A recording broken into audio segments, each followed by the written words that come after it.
네, 태풍 장미가 제주를 지나 남해안으로 빠르게 올라오고 있습니다. 세력은 약하지만 그동안 장맛비로 워낙 큰 피해를 입었기 때문에 추가적인 피해가 우려되는데요. 네, 자세한 장마와 태풍 상황 기상 전문 기자와 함께 알아보겠습니다. 네, 어서 오시죠. 네, 어서 오십시오. 자, 5호 태풍 장미가 오전에 제주를 지나서 지금 남해안으로 북상을 하고 있는데 현재 태풍 위치와 세력은 어느 정도인가요? 예, 현재 태풍 장미는 이 제주 서귀포시 남쪽 한 100km 떨어진 곳에 북상을 하고 있습니다. 네. 세력은 약한 편이고요. 그리고 강풍 반경은 한 200km 정도 되거든요. 그래서 약한 어떤 소형 태풍의 모습을 하고 있다 이렇게 보시면 될 것 같고 앞으로 지금 제주를 지나서 앞으로 이제 남해안을 향해서 계속해서 올라올 것으로 보입니다. 그래서 오늘 뭐 정오 무렵이 이제 좀 지났는데요. 지금 남해안에 거의 가깝게 근접을 이제 하면서 오후 3시경에는 부산이라든지 인근 경남 남해안으로 이제 상륙할 것으로 예상이 되고요. 어쨌든 지금 뭐 계속해서 중심 부근에서는 초속 한 19에서 20m 정도의 바람이 불고 있는데요. 우리가 보통 초속 17m면은 약한 소형 태풍이다라고 얘기를 하는데 어쨌든 뭐 지금 초속 중심 부근에서는 20m 정도 불고 있고 앞으로 이것이 이제 남해안 지방에 들어오면 올수록 어떤 도심지라든지 또는 남해안의 복잡한 지형을 거치면 거칠수록 바람의 세기는 더 강해지거든요. 그래서 순간적으로는 초속 한 25m까지 정도에서 기와장이 날아가거나 네. 어떤 전신주가 쓰러질 수 있는 정도, 사람이 제대로 좀 서 있기 힘들 정도의 바람이 남해안 지방을 중심으로 계속 불 것으로 예상이 됩니다. 현재 영남과 지리산 부근에 호우경보가 내려져 있고요. 뭐 그밖에 남부지방에서도 호우주의보가 내려져 있고 부산과 울산 지역에서도 조금 전인 11시부터 시작해서 태풍주의보가 내려졌고요. 전남과 경남 그리고 제주 지방에서도 역시 계속해서 태풍주의보가 내려져 있습니다. 앞으로 이 태풍이 올라오면 올수록 이 태풍주의보에 발효되는 그 지점은 점점 더 늘어날 것으로 보입니다. 네, 태풍의 경로를 보면 한반도 대부분이 태풍의 영향권에 놓이게 되는 건데요. 지역별로 언제 태풍의 영향권에 들지 또 위험 시점은 언제일지 설명해 주시죠. 예, 지금 뭐 말씀드린 대로 태풍이 이제 남해안으로 계속 가깝게 이제 북상을 하고 있는 상황이고요. 앞으로 오후 3시 정도면은 이 경남이라든지 뭐 주로 이제 부산 쪽에서 조금 더 서쪽으로 치우친 지역들, 네. 그래서 통영이나 진주 쪽으로 아마 상륙할 가능성이 높아 보이고요. 네. 이후에 6시쯤에는 이 포항 앞바다로 이제 나갈 것으로 보이거든요. 대구 경북 지역이 접근권 영향권이네요. 그렇습니다. 예. 그래서 이제 경북 지역까지 이제 올라가서 이제 동해상으로 진출을 할 것으로 보이고 이후에 밤 9시쯤에 울릉도 해상으로 이제 완전히 빠져나가면서 내일 새벽쯤에 일본 삿포로 해상 쪽에서 소멸할 것으로 보입니다. 그러니까 뭐 지금 제주와 일부 뭐 경남이라든지 전남 지역이 태풍의 직접 영향권에 들어 있는데 네. 앞으로 오후부터 해서 오늘 밤까지 그러니까 태풍이 울릉도 해상까지 진출할 때까지는 태풍의 직접적인 영향권에 든다 이렇게 볼 수 있겠고 아까 이 태풍의 강풍 방향이 한 200km라고 말씀을 드렸습니다. 네. 그러니까 이 태풍이 남해안에 접근을 했을 때 위로 이제 북쪽으로 200km 정도니까 충북지방까지, 충북지방까지는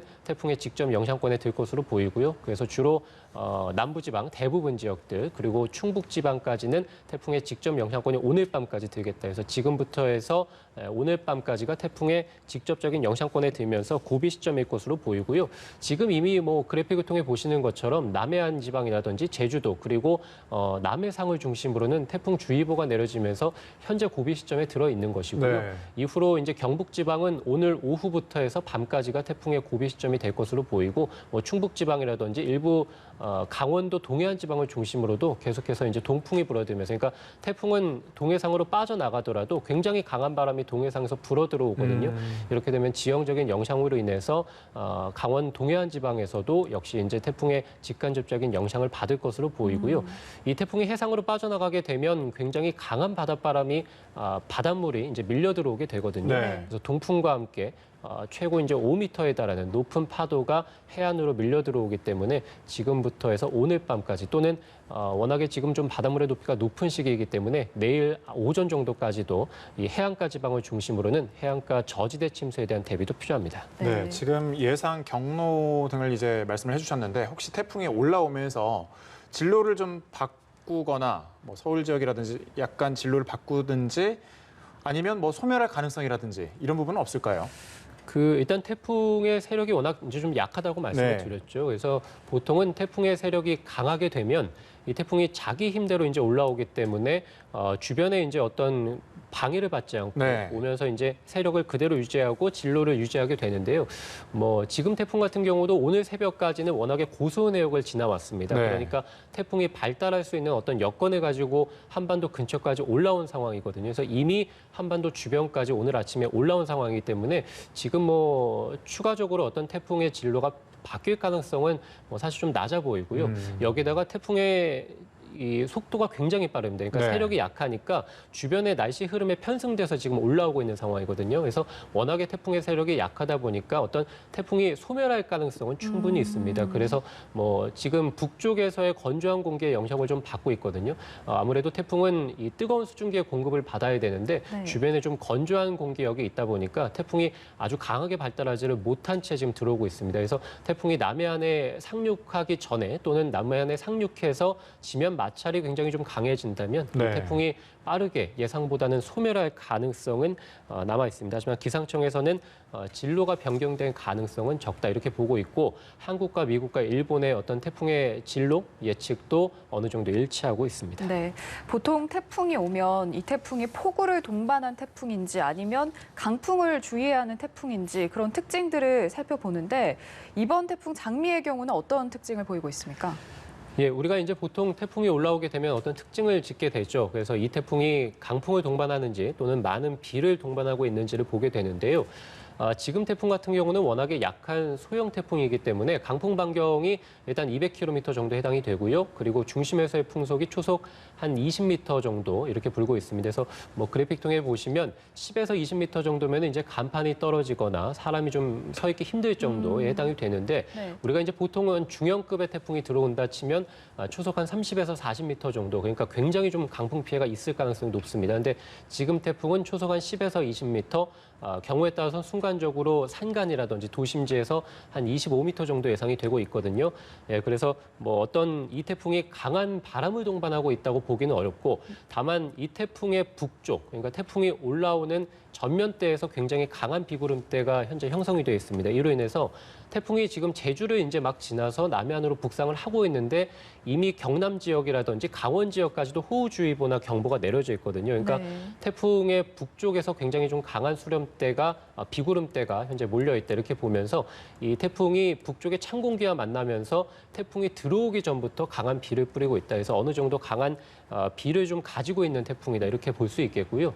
이 태풍의 특징은 뭐 특별히 뭐 강한 비바람보다는 역시 이제 북쪽의 장마 전선이 아직까지도 북한 지방 그리고 경기 북부 지방을 중심으로도 장맛비가 현재 강하게 내리고 있는데 네. 북쪽에 장마가 있음에도 불구하고 남쪽에서는 이 태풍이 올라오면서 이 한반도가 장마와 그리고 태풍의 영향을 동시에 받는 굉장히 좀 이례적인 어떤 모습을 보이고 있다 이런 특징을 말씀드릴 수 있습니다. 네. 해상도 아무래도 바람의 영향이라든지 여러 영향을 받기 때문에 좀 조심할 필요가 있는데 특히 해안가로의 접근은 자제해야 되겠죠. 특히 물이 차는 만조 시간대 좀 조심해야 된다고요? 예, 그렇습니다. 지금 부산은 뭐 이미 정오 무렵쯤에 이제 만조 시각에 들었습니다. 네. 우리가 만조 시각이라고 하면 바닷물의 높이가 이제 평소보다 높은 하루에 2번 정도 네. 있는데요. 부산이 12시 6분이니까 조금 전부터 이미 만조 시각, 그러니까 가장 바닷물의 높이가 높은 시기에 해당이 돼 있고 통영이 12시 45분. 그러니까 통영은 아까 제가 그 태풍이 직접적으로 상륙할 수 있는 그런 네. 지역이라고 말씀을 드렸는데 만조 시각과 어느 정도 겹치게 되고요. 동해가 이제 7시 31분, 저녁 7시 31분이고 포항이 8시 52분이거든요. 제가 이제 6시 무렵쯤에는 포항 쪽으로 이 태풍이 이제 나갈 것이다라고 말씀을 드렸습니다. 지금 말씀드린 만조 시각이 태풍이 지나가는 그 시기와 어느 정도 일치를 합니다. 네. 그래서 만조 시각이 바닷물의 높이가 평소보다 높은데 이 보통 태풍과 같은 이런 저기압이 들어오게 되면 바닷물의 높이를 한층 더 끌어올리거든요. 네. 그래서 바닷물이 이중으로 좀 높아지는 그럼으로 인해서 많은 이제 바람을 타고 많은 바닷물이 이제 해안가 지방으로 밀려 들어올 가능성이 높은 그런 시기에 해당이 되겠고 다시 한번 말씀을 드리면 부산은 지금부터 해서 앞으로 한두 시간 정도가 만조 시각으로 인한 해안가 침수에 대한 대비가 필요할 것으로 보이고요.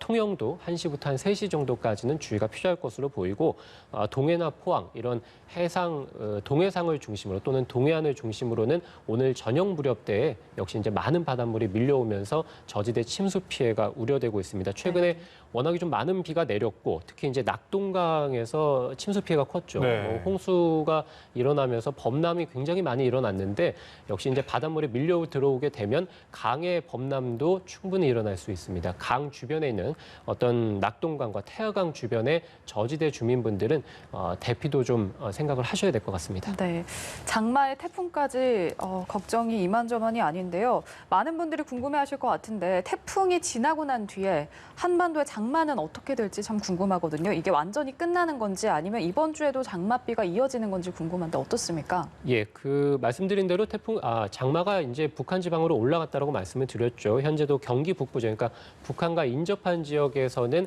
어느 정도 시간당 뭐 10에서 30mm 정도의 비가 좀 내리고 있는 상황인데요. 네. 태풍이 올라오면 올수록 장마 전선은 일단 북한으로 더 올라갈 것으로 예상이 됩니다. 그래서 북한 지방을 중심으로 계속 오늘은 많은 비를 뿌릴 것으로 전망이 되고 다만 이 태풍이 이제 오늘 밤에 울릉도까지 이제 진출을 하게 되면 다시 북쪽에서 이제 장마 전선이 내려올 것으로 보입니다. 그래서 지금 예상대로라면 오늘 밤 늦게 그러니까 9시 이후부터 해서 전북이라든지 충청 지방 그러니까 서해상에서 다시 비구름이 강하게 이제 만들어져서 들어오는 이런 형태를 보일 것으로 예상이 되거든요. 그래서 충청과 전북 지방, 서쪽 지방을 중심으로 다시 장맛비가 좀 내릴 것으로 보이고요. 오늘 밤부터 내일 오전까지 250mm의 비가 예상이 됩니다. 네. 지금 태풍으로 인해서 남부 지방 많은 곳에서 250mm 정도 비가 내릴 것이다라고 이제 말씀을 드리는데 오늘 밤부터 또 내일까지 어떤 충청이나 전북 지방, 서쪽 지방에 또 250mm가 장맛비로 내리니까 굉장히 이 단시간에 많은 비가 전국 곳곳에서 쏟아질 것으로 예상이 되고요. 이후에 장마 전선은 다시 또 북한으로 올라갈 것으로 예상이 됩니다. 그래서 수요일부터는 북한 지방에서 또 장맛비가 내리겠고요. 네. 그러니까 북한과 인접한 어떤 서울, 경기, 영서 지방을 중심으로 수요일부터 금요일까지 장맛비가 또 내릴 것으로 예상이 됩니다. 금요일이면 14일인데요. 이번 주 금요일에 장마가 좀 종료될 가능성이 있겠고 이렇게 된다면 가장 늦게 끝나는 장마 그리고 가장 길게 이어진 장마 이렇게 역대 기록을 쓸 것으로 예상이 됩니다. 그렇군요. 근데 이제 장마가 끝나도 좀 문제인 게 가을 장마라는 게 있잖아요. 그건 좀 어떻게 되는 건가요? 예, 가을 장마가 보통 이제 예. 장마가 뭐 7월 하순에 끝나고 나면 평상시 같은 경우는 7월 하순 정도에 끝나고 나면 7월 말부터 해서 8월 한 광복절 정도까지가 네. 한반도 폭염의 절정기거든요.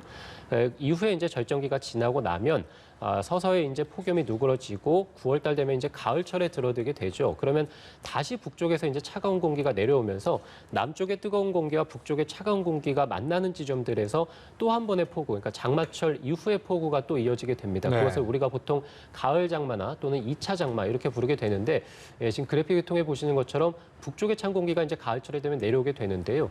지금 말씀드린 장마의 종료 시점이 14일이다라고 말씀을 드렸죠. 그러니까 광복절 바로 전날입니다. 광복절 이후에는 폭염이 이제 조금씩 누그러지면서 저 북태평양 고기압이 남쪽으로 수축을 하게 되거든요. 이렇게 되면 북쪽에서 차가운 공기가 당장 또 계속 내려올 것으로 보이기 때문에 당장에 이제 9월 초순부터 해서 다시 또 장맛비와 거의 비슷한 굉장히 강한 비가 내려올 가능성이 충분히 있을 것으로 강하고 보입니다. 많은 비가 또 9월에 온다는 거죠, 그럼. 예, 특히 이제 예. 가을 장마나 2차 장마는 국지성호우라고 해서 네. 어떤 특정 지역에 굉장히 많은 비를 쏟아붓는 이번 뭐 올여름 장마철도 마찬가지입니다만 뭐 전북이라든지 충북 그 지역 내에서도 북쪽은 강하게 내리고 남쪽은 좀 덜 내리고 이렇게 국지성 호우 형태를 띠는 경우가 많습니다. 네, 작년의 경우에 태풍이 총 7개가 한반도에 영향을 미쳤거든요. 혹시 태풍 장미 이후에 또 다른 태풍이 올 가능성은 어떻습니까? 예, 일단 8월 달 같은 경우는 뭐 한반도 주변으로 해서 태풍이 좀 많이 발생하는 시기이기는 합니다. 그래서 뭐 언제든지 태풍이 올라올 가능성은 있겠는데요. 당장 지금 뭐 필리핀 쪽에서 열대저하보, 그러니까 태풍의 전 단계인 열대저하보가 만들어져 있는데 뭐 이 태풍이 한반도로 올라올 가능성은 좀 작아 보이고요. 네. 다만 아까도 말씀드렸다시피 지금 뭐 폭염이 이제 절정기가 장마 종료 시점과 거의 이제 맞물리면서 폭염도 어느 정도 이제 15일 후부터는 누그러질 것으로 보이니까 거의 폭염이 없는 올여름이 될 것으로 보이거든요. 물론 뭐 33도 정도는 기록하겠습니다만 네. 2016년이나 2018년과 같은 그런 기록적인 뭐 40도에 달하는 그런 폭염은 사실 뭐 거의 없을 것으로 예상이 되는데 그 얘기는 지금 한반도를 뒤덮어야 되는 굉장히 뜨거운 수증기가 남쪽으로 계속 수축을 하는 어떤 경우를 이제 말씀을 드리는 건데요. 이렇게 되면 태풍은 고온다습한 공기의 가장자리를 따라서 올라오게 되는데 이 가장 고온다습한 공기덩이가 남쪽으로 수축을 하니까 태풍이 뭐 중국이라든지 일본 쪽으로 가는 것이 아니라 한반도 쪽으로 들어올 가능성이 굉장히 좀 높아진다 이렇게 볼 수 있겠고, 즉 한반도가 태풍의 길이 열린다 이렇게 볼 수 있겠거든요. 지금도 네. 마찬가지입니다만 앞으로도 어떤 북태평양 고기압이 수축을 하면 할수록 한반도에는 태풍이 올 가능성은 많아지겠고, 특히 작년 같은 경우는 10월 달에서도 태풍이 이제 들어온 경우가 있었거든요. 네. 최근 한반도의 어떤 태풍의 큰 특징은 가을철 태풍이 좀 들어오는 경우가 많다. 그렇기 때문에 앞으로 뭐 9월 달부터 해서 10월 달 정도까지 태풍이 한반도로 좀 자주 들어올 가능성, 이것도 염두에 둬야 될 것 같습니다. 네. 이제 좀 태풍 대비는 해야 될 것 같은데 당장 오늘만 해도 태풍 위험 지역이 많잖아요. 끝으로 태풍이 다가올 때 주의할 점 좀 짚어주시죠. 뭐 아무래도 태풍은 비바람을 동반하게 되죠. 그래서 강풍이 워낙에 좀 강하게 이는 지역들이 많습니다. 주로 해안가라든지 도심지에 해당이 될 텐데요. 창문이 부서지는 경우가 굉장히 많기 때문에 창문 틀을 단단히 좀 고정해 주시는 게 무엇보다 중요할 것으로 보이고요.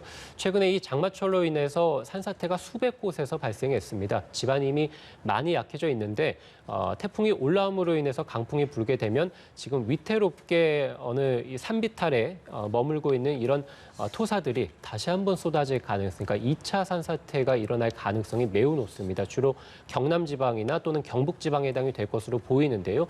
이들 지역에서는 산사태에 대한 우려, 대비 충분히 해주셔야 될 것 같고, 뭐 이렇게 워낙에 좀 많은 비가 250mm의 비가 내리고 내일 또 이제 또 250mm의 장맛비가 내린다라고 말씀을 드렸기 때문에 어떤 침수 피해에 대한 대비, 집 주변의 배수로라든지 어떤 하수구를 다시 한번 정비해 주시는 게 좋을 것 같고, 인명 피해가 굉장히 많이 났죠. 그 인명 피해를 줄일 수 있는 가장 최선의 방법은 이렇게 태풍 특보나 또는 네. 이제 호우주의보, 경보 이런 것들이 내려져 있을 때는 외출을 자제해 주시는 것만이 인명 피해를 줄이는 가장 큰 방법, 좋은 방법입니다. 그래서 오늘과 내일 기상특보가 내려진 곳들이 굉장히 많기 때문에 가급적이면 외출을 자제해 주시는 게 좋을 것 같습니다. 네, 알겠습니다. 지금까지 자세한 장마와 태풍 상황 김동혁 기상전문기자와 함께 알아봤습니다. 오늘 말씀 고맙습니다. 고맙습니다.